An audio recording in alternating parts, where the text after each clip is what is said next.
जब चले और मन उसमें मगन न हो जाए, ये दिखाता है कि वो लोग संगीत से प्रेम ही नहीं करते, गायन को वो जानते ही नहीं, और फिर आधी रात वो उन्हीं 10 लोगों के लिए गाता है और संगीत बजाता है, और सुबह होते होते वाजिद अली देखते हैं उनकी हालत कैसी हो गई है। उन 10 लोगों की झूम रहे हैं, नाच रहे हैं और गा रहे हैं, उन्हें पता ही नहीं है दिन है या रात है, ऐसे वो मस्ताने हो गए।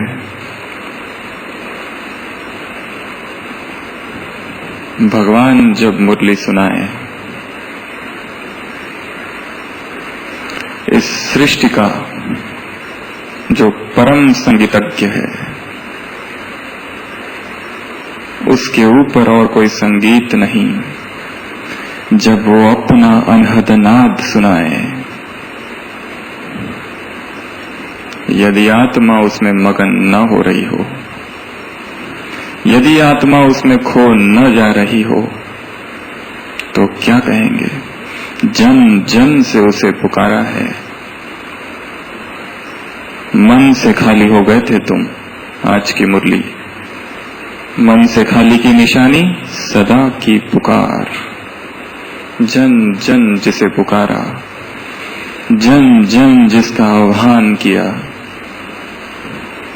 प्रतिज्ञाएं की, तपस्या की, भक्ति की, तीर्थाटन किया, गुरुओं की शरण में गए, मंत्र जाप किया, गुफाओं में गए, पर्वतों पर गए, यहां से वहां, वहां से वहां भटके, और अब वो आया है। उसकी आवाज सुनने के लिए योगी, तपस्वी और ऋषि मुनि बड़ी बड़ी गुफाओं में जाकर लंबे समय तक मौन का अभ्यास करते थे, केवल एक शब्द सुनने के लिए। अब वो आया है।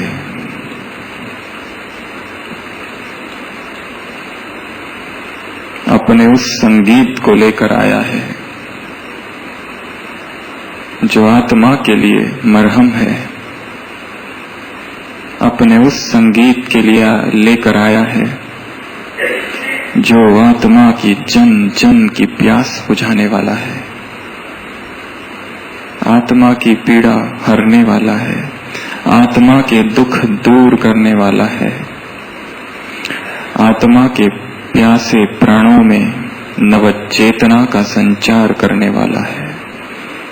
ऐसा उसका जो संगीत है, ऐसा उसका जो राग है, जो परम राग है और परम रागिनी है, वो मुरली है।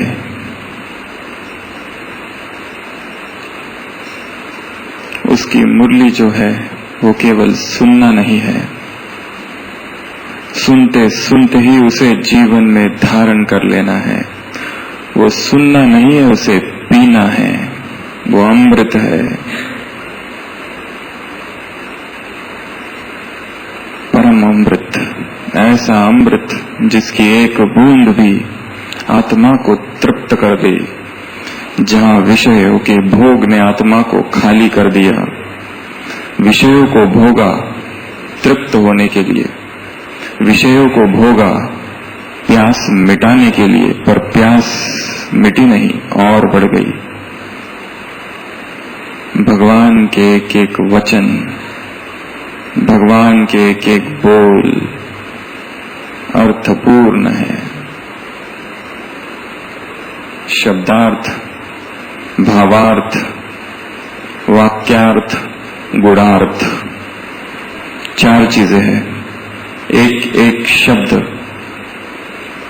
का अर्थ क्या है, एक एक वाक्य का अर्थ क्या है, गूढ़ रहस्य क्या है, जानना है, समझना है। भगवान को जानना अर्थात उसके महावाक्यों को जानना। जब तक उसने जो कहा है वो हम नहीं समझते, हम वो नहीं समझ सकते जो कि वो है। तो यदि हमें जानना है what is the nature of God, भगवान का स्वरूप क्या है, स्वभाव क्या है, कर्तव्य क्या है, क्या वो करता है, उसको जानने के लिए उसने जो कहा है उसका अध्ययन करना बहुत आवश्यक है। तो आज इस भट्टी की शुरुआत, क्योंकि आज रविवार है, हम आज ही की मुरली से करेंगे और बीच बीच में कुछ योग के और कुछ संकल्पों के प्रयोग भी करेंगे। तो आज की मुरली जो है वो किस पर है? रूहानी मिलन के ऊपर, आत्मा का परमात्मा से मिलन। इस सृष्टि की सबसे अद्भुत घटनाओं में से एक घटना ये है जहां आत्मा परमात्मा से मिल जाए। इसकी कभी किसी ने कल्पना भी नहीं की थी कि ऐसा भी हो सकता है। भक्त भक्ति और भगवंत का गायन भक्ति में है, परंतु उनमें से किसी ने भी वह मिलन अनुभव नहीं किया जो कि इस समय हम अनुभव करते हैं, जबकि साक्षात परमात्मा इस धरा पर है, अपनी संपूर्ण शक्तियों के साथ इस धरा पर वो विराजमान है। तो आज की मुरली तारीख कौन सी है? 29 अक्टूबर 1981, 81 की ये मुरली है। पिछले संडे जो मुरली चली थी वो 22 तारीख की थी। उसके बीच 5 मुरलियां चली है। 27 तारीख को दिवाली थी, बाबा दिवाली पर भी आए थे और दिवाली पर भी मुरली चली थी। ये मुरली जो है वो 2 दिन के बाद की है। तो इस मुरली में पहले हम मुरली को रिवाइज करेंगे, उसके बाद मुरली से क्या क्या होमवर्क है वो निकालेंगे। तो आज रूहानी बाप किससे मिल रहे हैं? रूहानी बच्चों से मिलन मनाने आए हैं। पिछले सीजन में जो भी मुरलियां चली वो इस मिलन के ऊपर है।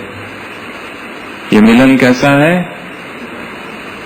रूहानी मिलन है। ये मिलन कैसा है? गोल्डन चांस है। ये मिलन कैसा है? अचानक की लॉटरी है। ये मिलन कैसा है? दिल में छप जाने वाला है।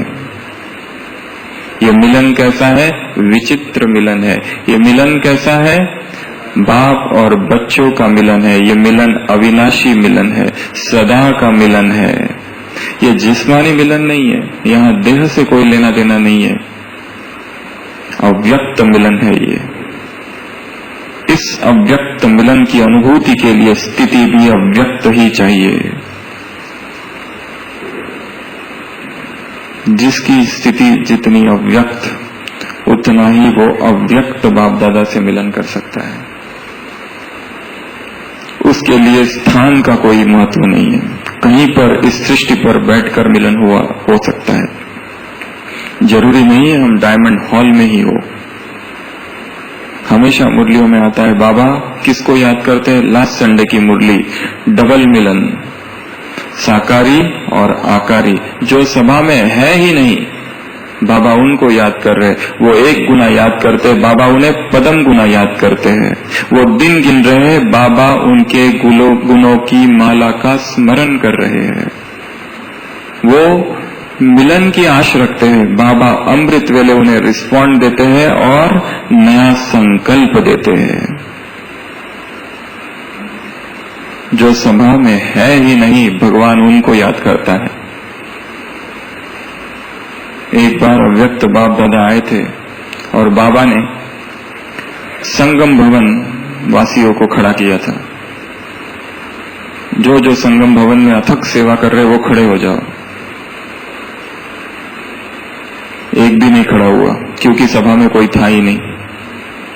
सारे के सारे स्टेशन पर सेवा कर रहे थे उस समय भी। भगवान उनको याद कर रहा है जो वहां है ही नहीं। इस मिलन, यह मिलन अव्यक्त है।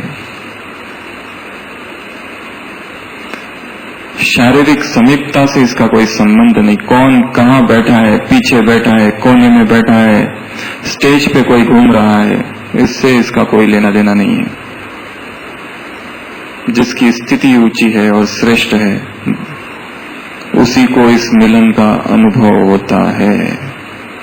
दिखाया है भक्ति मार्ग में भी। चैतन्य महाप्रभु कृष्ण गीत गाते गाते जब दक्षिण भारत में पहुंचते हैं, दिखाया है एक जगह गीता पर प्रवचन हो रहा होता है हिंदी में, और एक व्यक्ति वहां बैठा है सभा में और आंखों से आंसू आ रहे हैं, रो रहा है, रो रहा है, रो रहा है। चैतन्य महाप्रभु उससे पूछते हैं कि तुम्हें कुछ समझ में आ रहा है जो वहां हो रहा है? कुछ तुमको उनकी भाषा समझ में आ रही है? वो कहता है अपनी भाषा में कि मुझे हिंदी तो आती नहीं है। फिर वो उसको पूछते हैं तुम रो क्यों रहे हो? वो कहता है मैं केवल देख रहा हूं सामने रथ खड़ा है और श्री कृष्ण अर्जुन से गीता कह रहे हैं, बस ये दृश्य देखकर मुझे रोना आ रहा है। भाव, कौन किस भाव से मिल रहा है? यदि मन में व्यर्थ है, मन में कारोबार बैठा है, अव्यक्त मिलन नहीं हो सकता। हमने हॉस्पिटल में देखा है कई सारी माताएं आती है, सेवाधारी माताएं, एकदम गरीब, जिनके पास कुछ भी पैसा नहीं होता है, कॉमन बुगी में बैठकर आती है, उतने ही पैसे होते हैं और एक महीना सेवा करती है। जाते समय 110 रुपए, 120 रुपए, बस इतने ही रहते हैं उनके पास। इस बीच अगर कुछ बीमारी आ गई तो मुश्किल है, उनका फिर सब फ्री करना पड़ता है, क्योंकि वो कहती है ये टिकट जाने के लिए इतने पैसे हैं। हम देखते हैं इन माताओं को, कितना भाव, कितनी लगन होती है उनमें, यज्ञ के प्रति उनका प्यार, बाबा के प्रति उनका प्यार, उनका समर्पण भाव बहुत श्रेष्ठ होता है, बहुत श्रेष्ठ। सोचती है कि मेरे प्रति कुछ भी खर्च ना हो, उसको भी बोझ समझती है। तो जहां भाव है, भावना है, वहां भगवान बंध जाता है।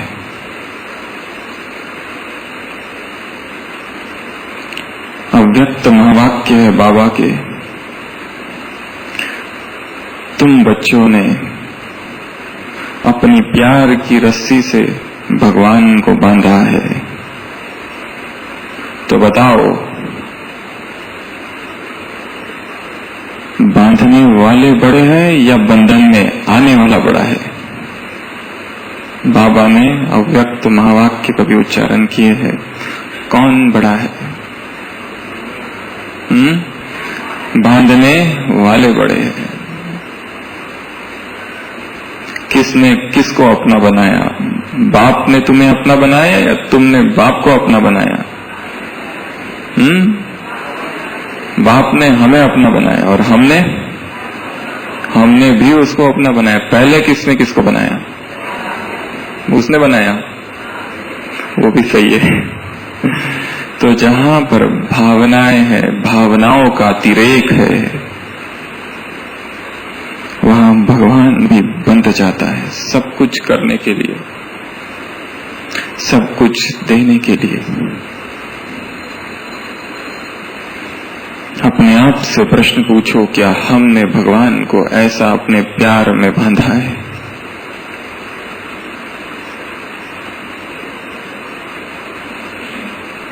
क्या वही तीव्रता अब भी है जो कभी मीरा में थी?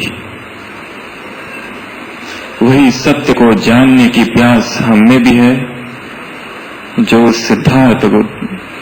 सिद्धार्थ में थी, उस महावीर में थी। वैसा ही भावनाओं का अतिरेक है जो भक्ति मार्ग के भक्तों में थी। उन्होंने तो जाना नहीं था, हमने तो पा लिया, परंतु क्या पाने के बाद हमारी स्थिति, हमारी आंतरिक स्थिति ऐसी ही श्रेष्ठ है? वही नशा सदा है या भूल गया है? इस संसार में भागते भागते कहीं हम खो तो नहीं गए हैं? स्वयं से ये प्रश्न पूछना है। कितना भाग रहे हैं? भाग ही रहे हैं, भाग ही रहे हैं, भाग ही रहे हैं। रुकना है ही भी नहीं कि भागते ही जाना है इस दौड़ में।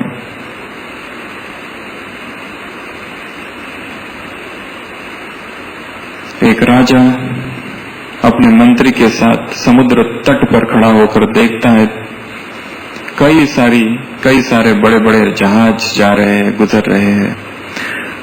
राजा कहता है, कितने सारे जहाज हैं?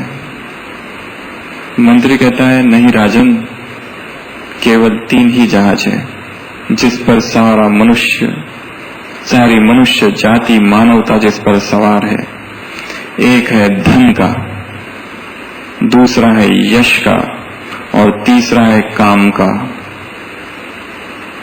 जब तक मनुष्य इन 3 जहाजों से नीचे नहीं उतरता, इस अनंत सागर में, भव सागर में,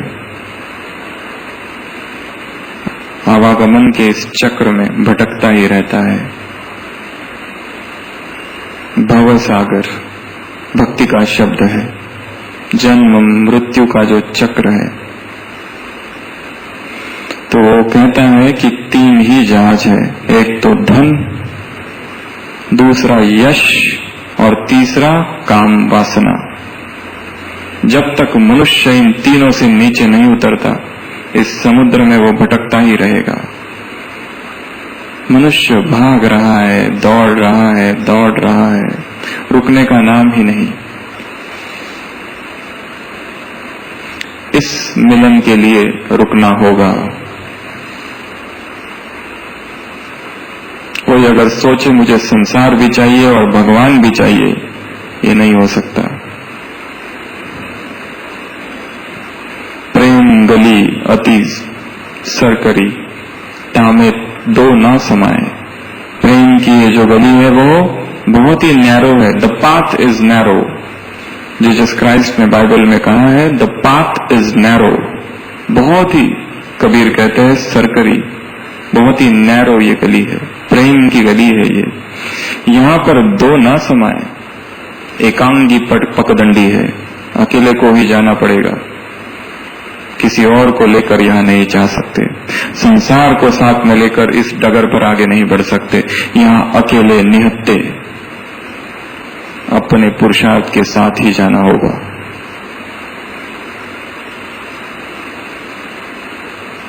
इस मिलन के लिए रुकना होगा।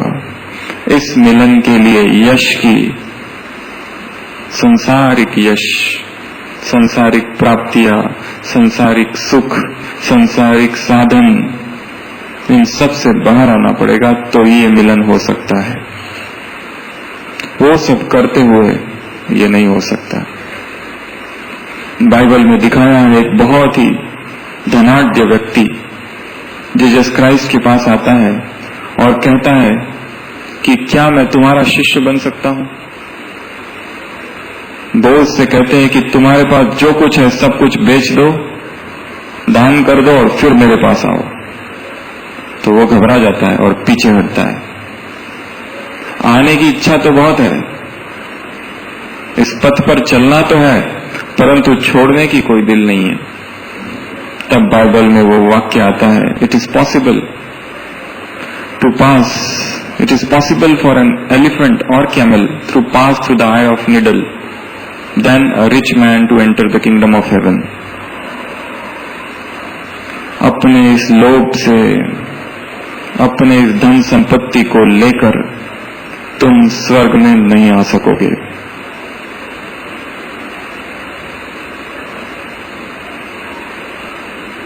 यश का जहाज, धन का जहाज और काम का जहाज, इनसे नीचे उतरना होगा तो ही यहां चल सकेंगे।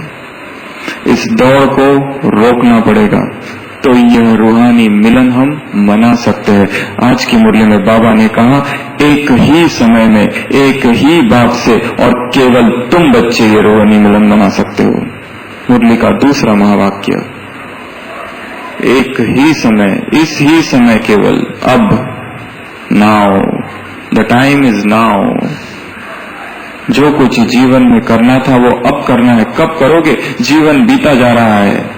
इस देह का कोई भरोसा नहीं, कब कौन सी बीमारी आ जाए, कब मृत्यु सामने आ जाए। सारा धरा के धरा रह जाएगा। तुम्हारा इस धरा पर जो भी है सब कुछ धरा रह जाएगा।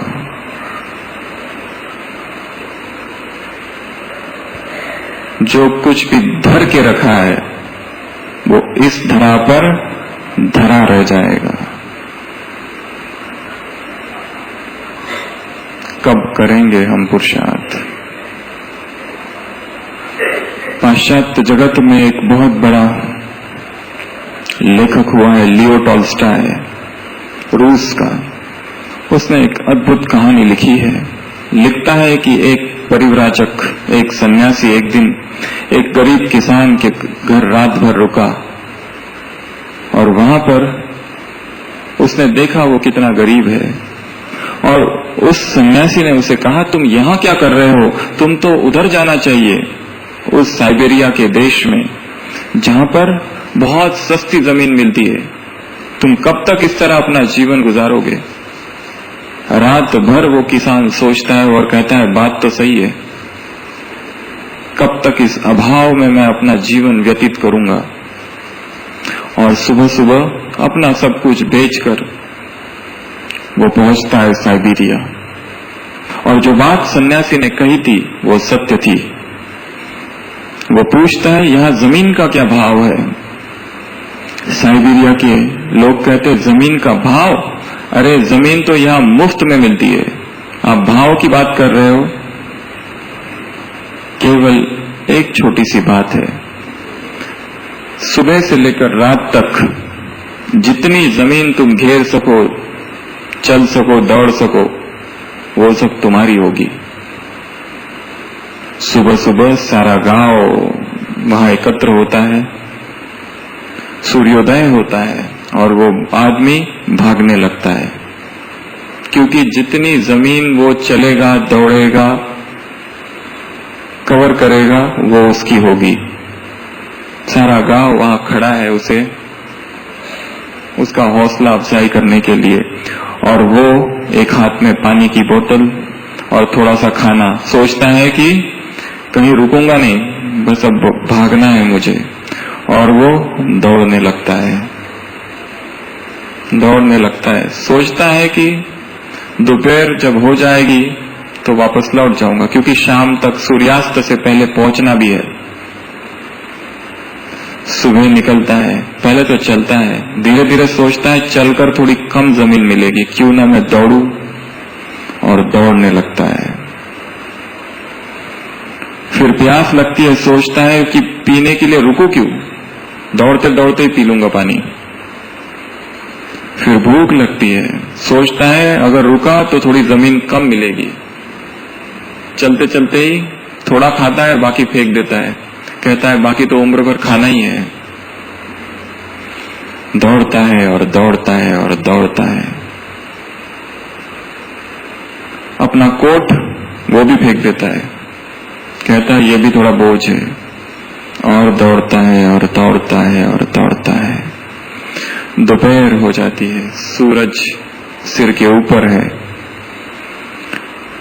मन कहता है अब लौट चलो, क्योंकि पहुंचना भी है, बहुत दूर आ गए। परंतु सामने की जमीन बहुत सुंदर दिखाई दे रही है। सोचता है थोड़ा और दौड़ लूं, दौड़ता है और दौड़ता है और हाफता है और हाफता है और भागता है और भागता है। 1 बजता है, 2 बजता है, फिर सोचता है अब वापस जाना ही चाहिए। परंतु सामने की जमीन और उपजाऊ और उर्वर जमीन सामने दिखाई देती है। सोचता है थोड़ा और दौड़ू, और दौड़ता है और दौड़ता है, और फिर एक समय आता है, अब सोचता है अब अगर नहीं लौटा तो पहुंच नहीं सकूंगा, और फिर बहुत तेजी से दौड़ने लगता है वहीं उसी गांव के पास। इतना तेजी से दौड़ता है और दौड़ता है और दौड़ता है और हाफता है और हाफता है, और देखता है अभी सूर्यास्त होने वाला है, गांव के लोग दिखाई दे रहे हैं। खुश तो होता है परंतु अभी भी फासला बहुत है। पूरा तन मन जान लगा देता है, इतनी तेजी से दौड़ता है, और जब सूर्यास्त अभी होने ही वाला होता है और जो फासला है बस 1-2 फरलांग रह गया है, इतना तेजी से दौड़ता है और अभी बस हाथ ही लगाने वाला होता है उस लकीर को कि धड़ाम से नीचे गिरता है और मर जाता है। गांव वाले कहते हैं आज फिर एक पागल मर गया। ऐसे रोज आते हैं और रोज मरते हैं। आप सभी से प्रश्न है, ऐसा क्यों हुआ?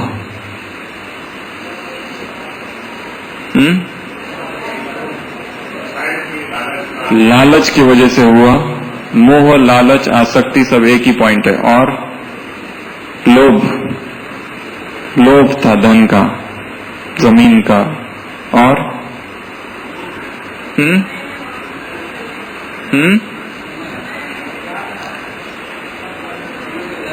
समय का ध्यान नहीं रखा, इसलिए ये एक कारण है। और निर्णय नहीं ले पाया। एक तो समय का ध्यान नहीं था, निर्णय नहीं ले पाया कि अब वापस लौटना है। भगवान आ चुका है वापस ले जाने के लिए, कह रहा है चलो अब मेरे साथ, मैं तुम सबको वापस ले जाने आया हूं। और हम है कि भागते हैं और भागते हैं और हाफते हैं और हाफते हैं, रुकते हैं, सोचते हैं अब वापस चलूं, परंतु सामने की जमीन कैसी है? बहुत उपजाऊ है, बहुत सुंदर है। सोचते थोड़ा और ले लूं, थोड़ा और ले लूं।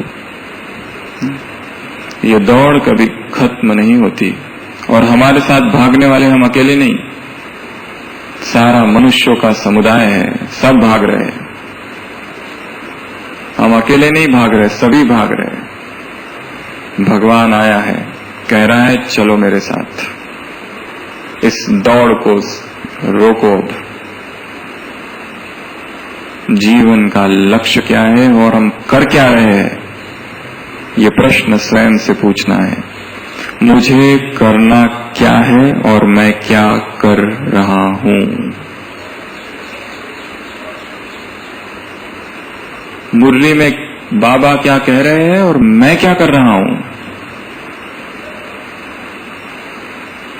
क्या इसमें विसंगति नहीं है?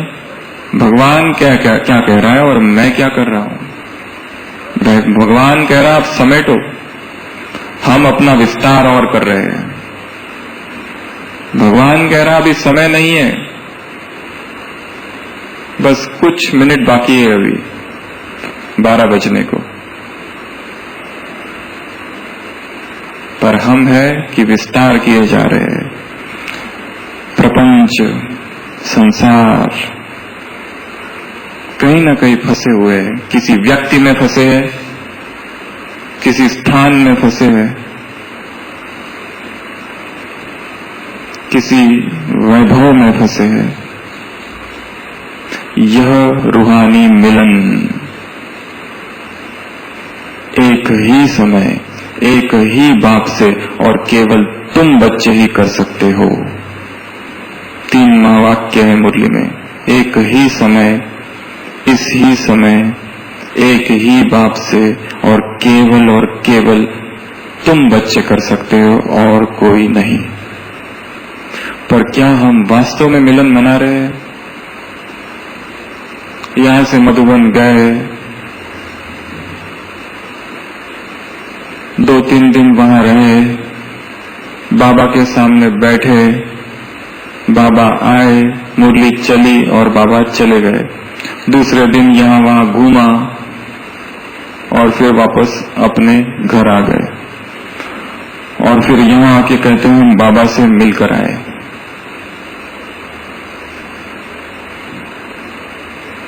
क्या वास्तव में मिलन हुआ? किसको धोखा दे रहे हो? आत्म प्रवंचना तो नहीं कर रहे हो? Self deception? क्या वास्तव में मिलन हुआ? सोचो किसी गांव में एक सन्यासी आ जाए और वो कहे मैं अभी अभी भगवान को देखकर आया हूं, मैं अभी अभी भगवान से मिलकर आया हूं। लंबे समय से साधना कर रहा था, 20-25 साल से, और एक दिन आकर अचानक कह दे कि हम भगवान से मिलन मना कर आए हैं, तो कैसी दीप्ति और कैसी कांति उसके चेहरे पर होगी, कैसा प्रकाश होगा, कैसा वो झरना होगा आनंद का।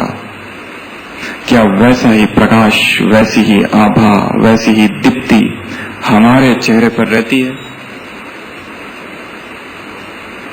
ये मिलन ऐसा हो कि उस मिलन में पुराना सब कुछ धुल जाए। ये मिलन ऐसा मिलन हो कि जिसमें देह की सुध बुध सब बिसरी, ऐसा हो जाओ। परंतु इस मिलन के लिए तैयारी भी वैसी ही चाहिए। सभी को वो अनुभव नहीं हो सकता है। परम मौन की आवश्यकता है, परम अंतर्मुखता की आवश्यकता है, स्वचिंतन की आवश्यकता है, गहन एकांत की आवश्यकता है। जब तक ये 3-4 बातें नहीं होगी, हम भगवान से मिलन नहीं मना सकते।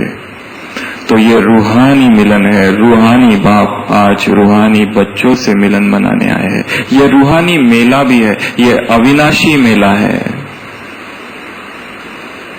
एक है वो संसार का मेला, धार्मिक, व्यवहारिक, या किसी और कार्य के कारण मेला मना करते हैं। ये मेला कुछ और है। बाबा हमेशा कहते हैं वहां पर तो मेले होते हो, यहाँ मैल धुल जाती है। तो इस मेले की बाबा ने 4 विशेषता सुनाई। कौन कौन सी 4 विशेषता? पहली मनाना, दूसरा मिलना, तीसरा लेन देन करना, लेना और देना, और चौथा खेलना। हम दूसरी से चालू करेंगे। दूसरा है मिलन मनाना। मिलन मनाना अर्थात क्या? कितनी बड़ी परिभाषा बाबा ने दी है। मिलन मनाना अर्थात उसी के जैसे बन जाना जैसे वो है, बाप समान। ये मिलन मनाना केवल हाथ का मिलन नहीं है या गले का मिलन नहीं है, ये गुण और संस्कारों का मिलन है। हमारे गुण और उसके गुण एक हो जाए, हमारे संस्कार और उसके संस्कार एक हो जाए। जैसा वो अनंत है वैसे हम अनंत हो जाए, जैसे उसका हृदय है वैसे हमारा हृदय हो जाए। जैसे वो दयालु और कृपालु है, कोमलचित अति दीन दयाला, बिनु कारण रघुनाथ कृपाला। बिनु कारण, बिना कोई कारण के, कॉजलेस मर्सी है जिसकी, ऐसा हमारा हृदय हो जाए। उसके जो गुण है वो हम में आ जाए, उसके जो संस्कार है वो हम में आ जाए। ये है मिलन। कितनी बार हम बाबा से मिले हैं, रोज मिलते भी हैं अमृत वेला, परंतु क्या ये वैसा मिलन है जैसा बाबा चाहता है? उसके समान हम हो रहे कि कई कोस दूर है उससे? जो वो कह रहा है क्या हम वो कर रहे हैं? 4 बातों में बाबा ने ये बात कही है, मिलन मनाना। कई बार अव्यक्त में बाबा ने कहा है, मिलन मनाना केवल एक दिन का नहीं है, सदा होते रहे, हर पल प्रति पल। याद भूलना मुश्किल हो जाए, ये तो तब होगा जब संसार की बातें और संसार की स्मृतियां और व्यर्थ और पास्ट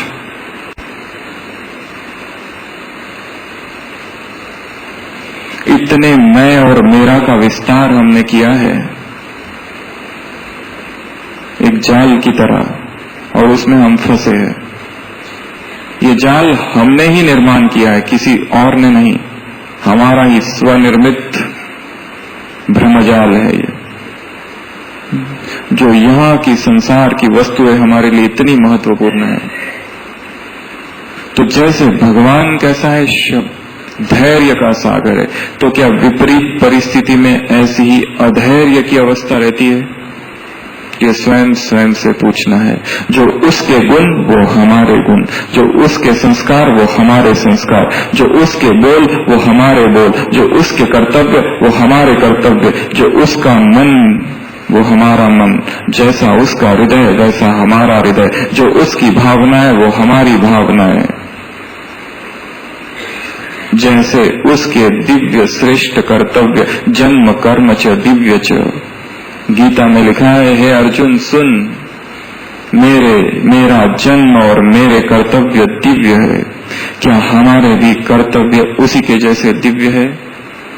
उदासीन वदासीन, हे अर्जुन मैं कर्म तो कर रहा हूं परंतु अनासक्त हूं अपने कर्मों से, क्या हमारे भी कर्म ऐसे अनासक्त है? तो मिलन मनाना अर्थात बाप समान बनना, अर्थात गुणों में और संस्कारों में समानता आ जाए। संग के रंग का गायन है, बाबा ने कहा। तो ऐसा स्वयं को बनाना है।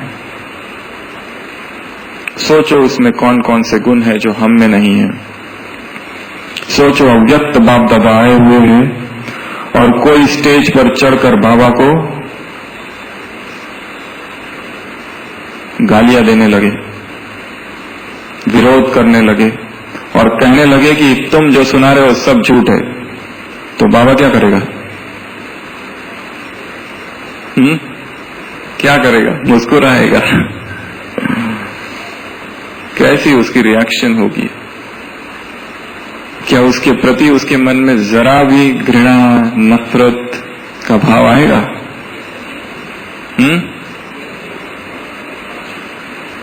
इन सभी भावों से वो परे है, किसी के प्रति वो घृणा कर ही नहीं सकता। वो प्रेम का सागर है, उसके पास प्रेम के अतिरिक्त कुछ है ही नहीं देने को, इतना परिपूर्ण सागर है वो, ऐसा समुंदर है। क्या हम भी ऐसे बने हैं? जैसे ही हम सुनते हैं कि कोई हमारे विरोध में कुछ कर रहा है तो हम क्या करते हैं? क्या शुभ भावना वहां रहती है? शुभ भावना का स्टॉक कम तो नहीं हो जाता? हमारी कोई निंदा करे, ग्लानि करे, अपमान करे, बुरा कहे, सामने से अच्छा बोले और पीछे कुछ और कहे, क्या तब भी हमारी उसके प्रति वही शुभ भावनाएं रहती है? भगवान की देखो रहती है। कल भी हम बात कर रहे थे रात में कि बाबा मेडिटेशन हॉल और हिस्ट्री हॉल में उन भाई बहनों से मिले हैं तब 70s में, कई सारे विदेशी भाई बहनों से 10-10 मिनट पर्सनल मुलाकात, और उनमें से कई बाद में छोड़कर चले गए। क्या बाबा को पता नहीं था जिसके साथ मैं 5 मिनट 10 मिनट इतने वरदान दे रहा हूं उसको, वो बच्चा छोड़ के जाने वाला है? क्या उसको पता नहीं था? फिर भी बिनु कारण रघुनाथ कृपाला, कोई कारण नहीं, अकारण कृपा अनुकंपा है उसकी। उसे पता है ये छोड़ के जाएगा, फिर भी उसे वरदान दे रहे हैं। और यदि हम देखते हैं किसी का कोई अवगुण, तो क्या हमारे चित्त में भी वैसी शुभ भावनाएं रहती है? सोचो हम बहुत अच्छा पुरुषार्थ करते हैं और कोई दूसरे हैं 2-3 जो बिल्कुल पुरुषार्थ नहीं करते, हम रोज मुरली सुनते हैं, कोई है जो बिल्कुल नहीं सुनते, केवल ऊपर ऊपर दिखावा करते हैं।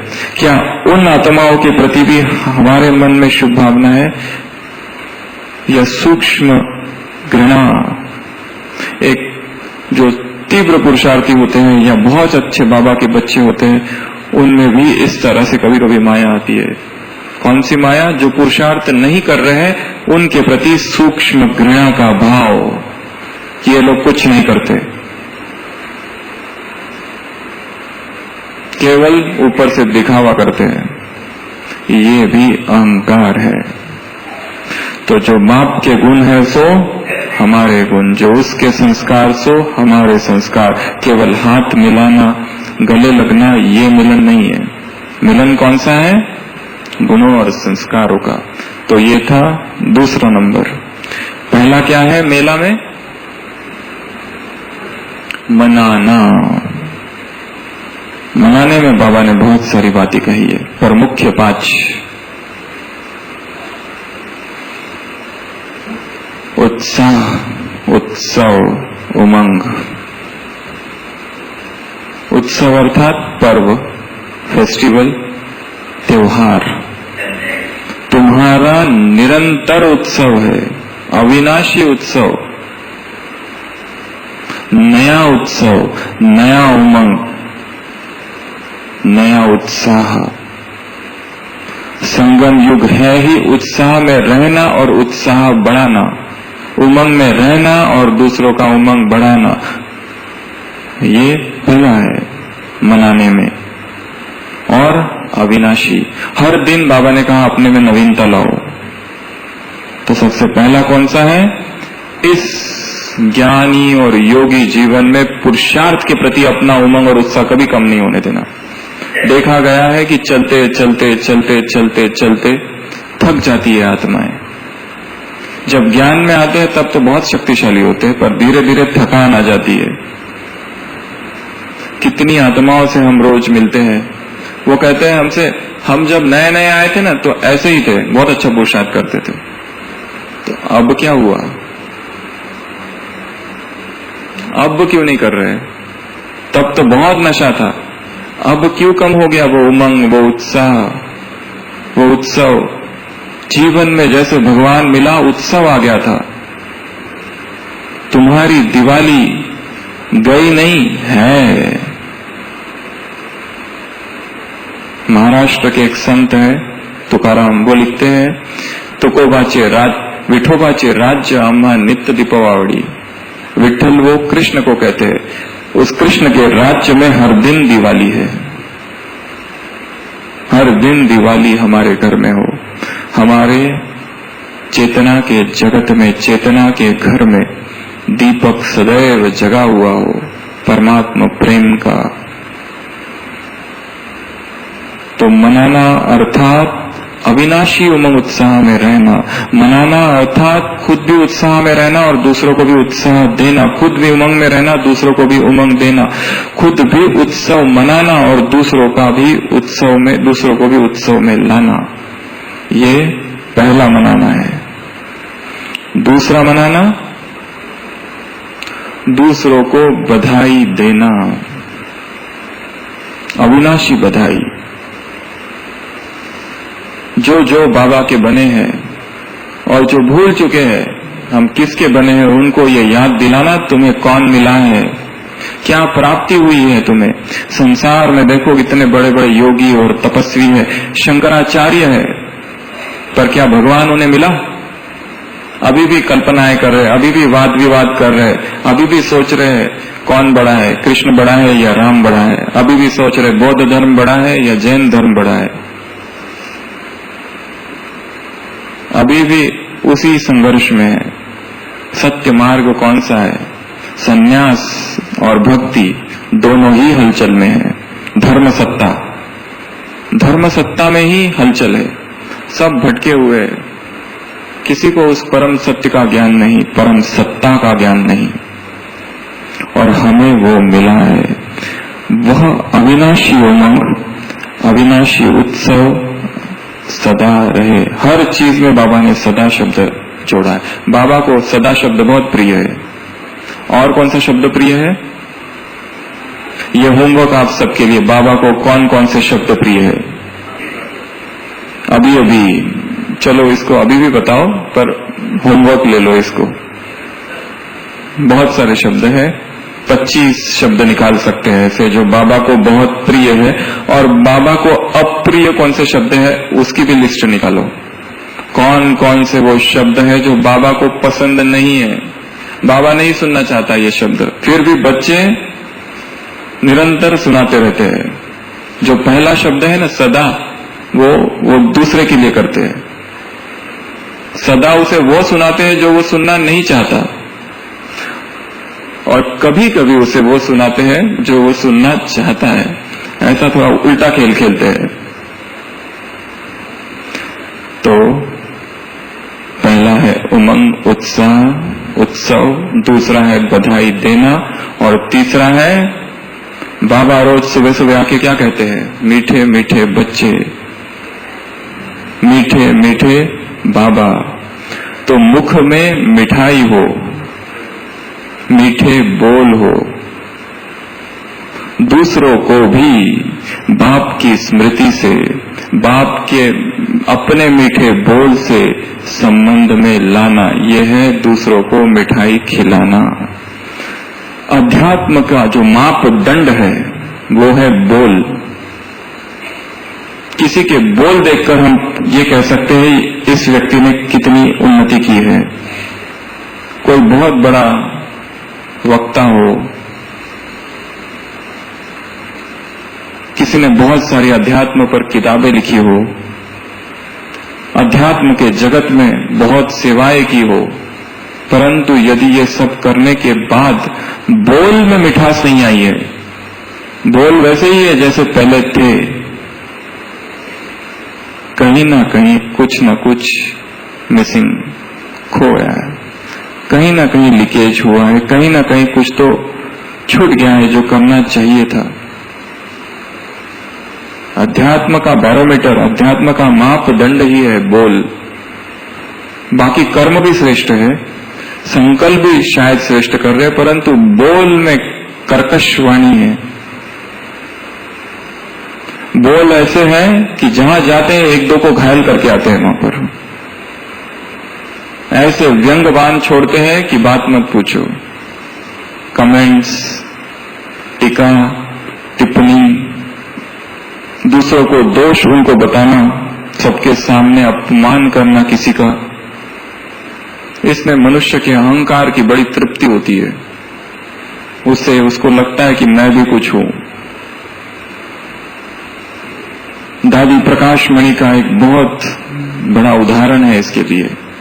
एक सेवाधारी भाई मधुबन में सेवा के लिए गया, किचन में सेवा के लिए शांतिवन में, और अमृत वेला के बाद सुबह सुबह किचन गया, देखा बहुत बड़ी कढ़ाई थी और उसमें पानी था, परंतु वो पानी नहीं था, वो शक्कर का पानी था। क्या कहते हैं आप लोग उसे? चाशनी। वो था इतना बड़ा, क्योंकि कुछ भोग बनने वाले था उसके लिए वो रखा हुआ था। बहुत बड़ी कढ़ाई, उसमें वो कितने सारे किलो की शक्कर थी और उसका वो पानी बनाया था।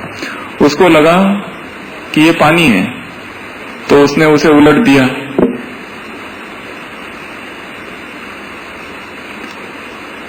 उलट तो दिया, फिर बाद में जब वहां के दूसरे भाई आए तो उनको पता चला, फिर बात तेजी से फैलने लगी सब जगह।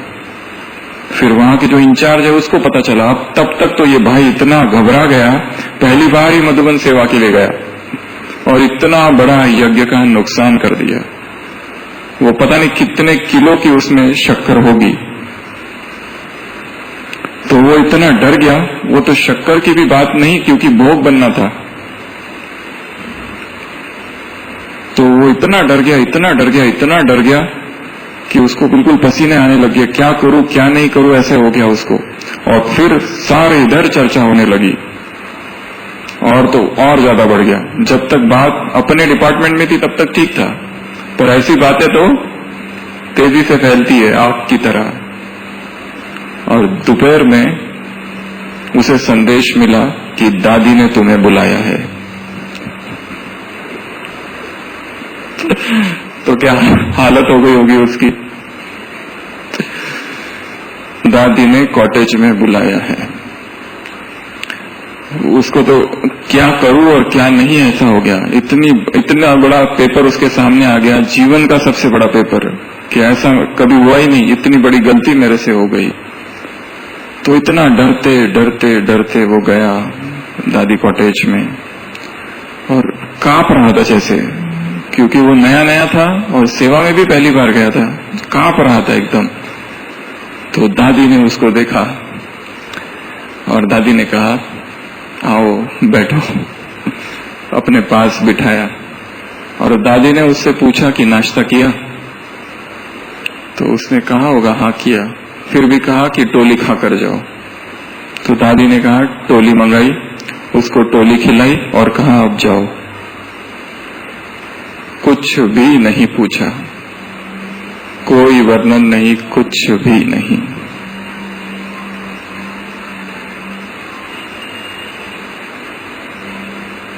महान आत्माओं के लक्षण है ये, श्रेष्ठ आत्माओं के लक्षण है।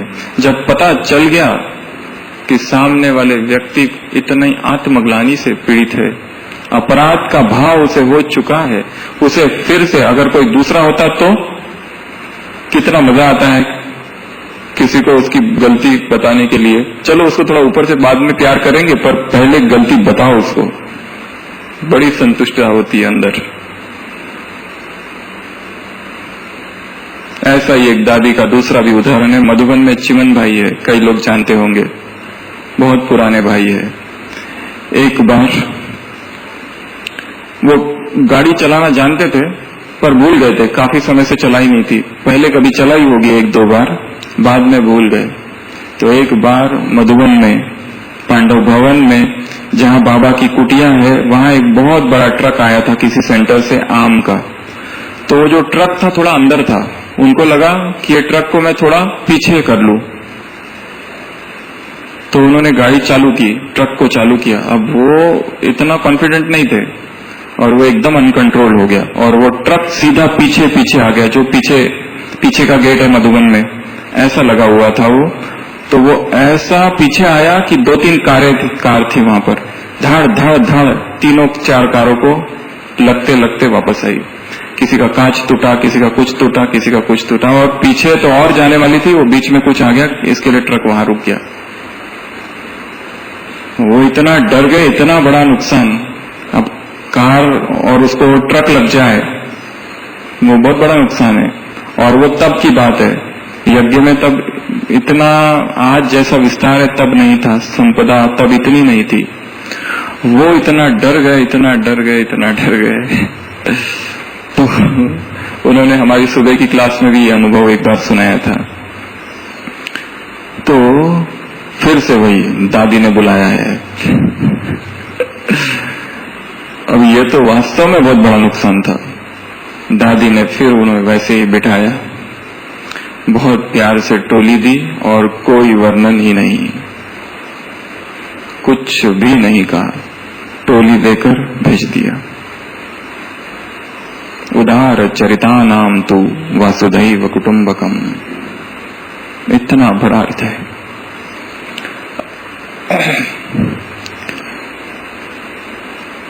ऐसी ही आत्मा इस यज्ञ को संभाल सकती है। तो हम बात कर रहे थे मीठे बोल की। चाहे कितना भी हम कुछ कहे, अच्छे कर्म करें, परंतु बोल कैसे है? बोल में मिठास नहीं, बोल यदि कड़वे है, ये नहीं माना जाएगा कि हम किसी भी रीति से आध्यात्मिक है। तो तीसरा बाबा ने क्या कहा, खुद इस मीठे बोल की मिठाई अपने मुख में रखना है और दूसरों को भी ये खिलानी है। कैसे खिलानी है? अपने मीठे बोल के द्वारा, बाप की स्मृति से उन्हें संबंध में लाना। इस द्वारा ये मिठाई खिलानी है। तीसरा, नए वस्त्र। कौन से वस्त्र? कौन बताएगा? स्थिति रूपी वस्त्र। 1 सेकंड पहले जो स्थिति थी, लास्ट संडे की मुरली, 1 सेकंड के बाद स्थिति आगे हो, एक ही स्थिति ना हो, इसे कहा गया है फास्ट पुरुषार्थ। हर दिन अपने में कोई ना कोई नवीनता लाओ। मुरली पढ़ना, मुरली सुनना, मुरली पर चिंतन करना, इसमें भी नवीनता। अमृत वेले करना, उसमें भी नवीनता। भिन्न भिन्न योग के अभ्यास करना, उसमें भी नवीनता। ऐसे नहीं कि जो योग अभ्यास एक बार सुना था 10 साल पहले वही चालू है अभी तक, मैं आत्मा हूं, चारों ओर शांति की किरणें फैला रहा हूं, एक ही अभ्यास नहीं करते रहना है। हर दिन उस अभ्यास में भी नवीनता हो। बहुत बड़ा अभ्यास, बहुत बड़ा साम्राज्य है अभ्यास का। ये मत समझ लेना हमने जितना समझा है बस यही योग है। योग की बहुत गहराई है। भिन्न भिन्न संबंधों से याद करना, परम धाम में स्थित होना, सूक्ष्म वतन में बाबा से बात करना, सर्व संबंधों को निभाना, फरिश्ता स्वरूप में विश्व को सकाश देना, प्रकृति को सकाश देना, केवल समान का अभ्यास करना, 5 स्वरूपों का अभ्यास करना, 3 स्वरूपों का अभ्यास करना, 2 स्वरूपों का अभ्यास करना, कितने सारे भिन्न भिन्न भिन्न भिन्न अभ्यास है। कमी है तो केवल हमारा, क्योंकि अज्ञान है, इसके लिए हम नहीं जानते।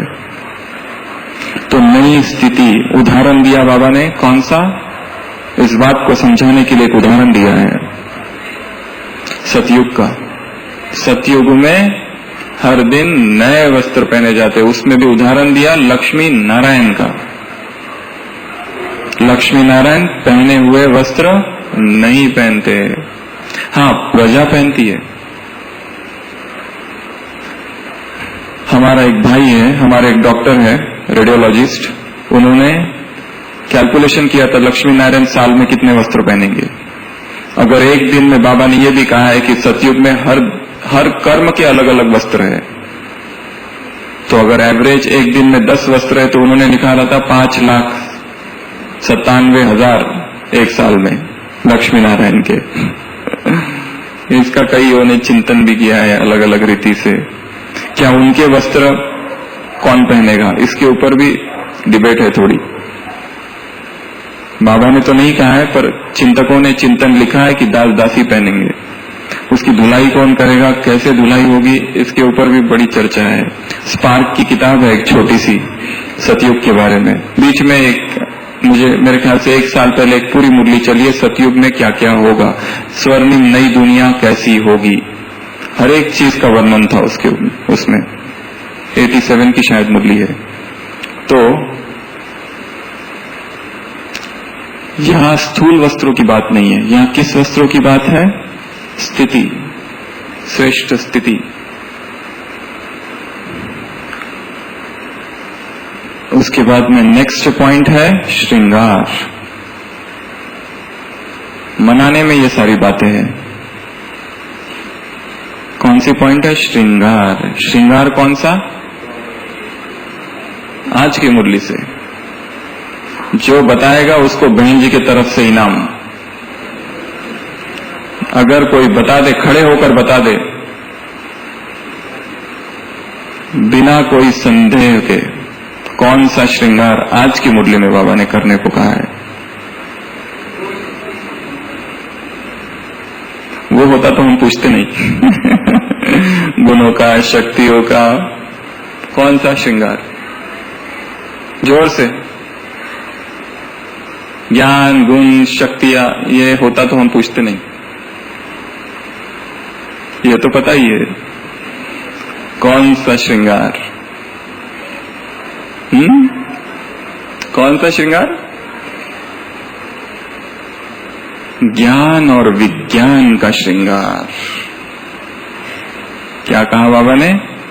ज्ञान और विज्ञान का श्रृंगार। उदाहरण दिया है यहां पर एक संपत्तिवान जो साहूकार लोग होते हैं वो श्रृंगार करते हैं। यहां भी सर्वश्रेष्ठ बाप, संपन्न बाप अपने श्रेष्ठ बच्चों का रोज श्रृंगार करते हैं। ज्ञान और विज्ञान 2 शब्द है। विज्ञान का अर्थ वो नहीं है साइंस। संसार में विज्ञान साइंस को कहा जाता है। यहां जब बाबा मुरलियों में विज्ञान शब्द प्रयोग करते हैं उसका अर्थ होता है योग। कई सारी साकार मुरलियां इसके ऊपर चली है। बाप आए हैं तुम्हें ज्ञान सिखाने और विज्ञान में ले चलने, इस तरह के कुछ कुछ महावाक्य, कुछ कुछ प्रश्नों के उत्तर है साकार मुरलियों में। तो ज्ञान और विज्ञान का श्रृंगार, तो ये सारी बातें क्या थी? मनाना। सबसे पहला उत्सव, उत्सव में उमंग उत्साह, वो भी कैसा हो? अविनाशी हो, उसमें हम रहे और दूसरों को भी दिलाए। दूसरा था बधाई देना, तीसरा था बधाई देना, ये एक दूसरी बात है। जो जो ज्ञान छोड़ कर गए हैं, जो पहले आते थे और अब नहीं आते, और हमें वो पता है, क्या हमने कोई प्रयास किया है उनको फिर से लाने का? ऐसे कितने लोग हैं सभा में जो यहां बैठे हैं, जो ऐसे भाई बहनों को जानते हैं कि जो पहले ज्ञान में चलते थे अभी नहीं चलते? कितने लोग हैं आप में से कि जिनको ऐसे लोगों के बारे में पता है, ऐसी आत्माओं की खबर है? बस। और कितने कितने लोग हैं ऐसे? बहुत है कि थोड़े हैं? तो क्या उन्हें फिर से लाने का हमने कोई प्रयत्न किया है? बहन जी ने एक बहुत सुंदर खत लिखा है उनके लिए, सबने पढ़ा होगा, और नहीं पढ़ा हो तो पढ़िए। बहुत सुंदर खत है, एक सेंटर की बहन का खत, उनके नाम जो ज्ञान छोड़ कर गए हैं। बहुत ही सुंदर खत है, साहित्य की दृष्टि से भी अप्रतिम, अद्भुत। उसमें भाव प्रकट किए गए हैं। कैसे? तो क्या हमारा कर्तव्य नहीं है उनको वापस लाना? अब वो क्या कर रहे हैं? कभी हमने सोचा, कभी फोन किया उनके घर, कभी जाकर देखा, कभी पूछा कि कौन सी बात आपको यहाँ अच्छी नहीं लगी, किस वजह से आप छोड़कर गए? क्या ये हमारा कर्तव्य नहीं है? क्या नए कोई लाते रहना है बस? जो है पुराने, क्या उनको हमने लाया कभी? सोचा उनके लिए कुछ? क्या उनको अमृत वेले किसी ने सकाश दी? ऐसे कितने इस सभा में जो उनको सकाश देते हैं और उनका आह्वान करते हैं, एक कि जो छोड़ कर गए, दो है कुछ कुछ कि आ जाओ। हो सकता है हमारी वजह से गए हो, हम ही कारण हुए होंगे उनके जाने का, हमारी कोई ऐसी चलन, ऐसे बोल, ऐसे वाक्य, हमारे अंदर ही ऐसी कोई एक अवगुण या कमी उन्होंने देखी होगी कि हम ही निमित्त बने। क्या इस सभा में ऐसा कोई है जिसको पता है कि मेरी वजह से एक आत्मा ने ज्ञान छोड़ दिया? अगर ऐसा है तो मनसा में सबसे पहले उसे क्षमा मांगना, रोज क्षमा मांगना उन आत्माओं को, और उनका आह्वान करके पुनः लाना। हम तब तक शांत ना बैठे जब तक वो यहां पुनः आ ना जाए, और तब तक हमारी भी साधना पूर्ण नहीं होगी। ऐसा कोई ना कोई हमने किया होगा, चलन चली होगी, उसने प्रकट तो नहीं किया होगा, परंतु बस देखा और चले गए। देखा ये ज्ञान में आए और इनके घर में ये हो गया, इतना देखा और छोड़ दिया। ऐसा भी हो सकता है, उसकी हमें खबर ही नहीं है। तो एक योग का जो अभ्यास है, जो अभी हम करेंगे, सभी अलर्ट होके बैठना है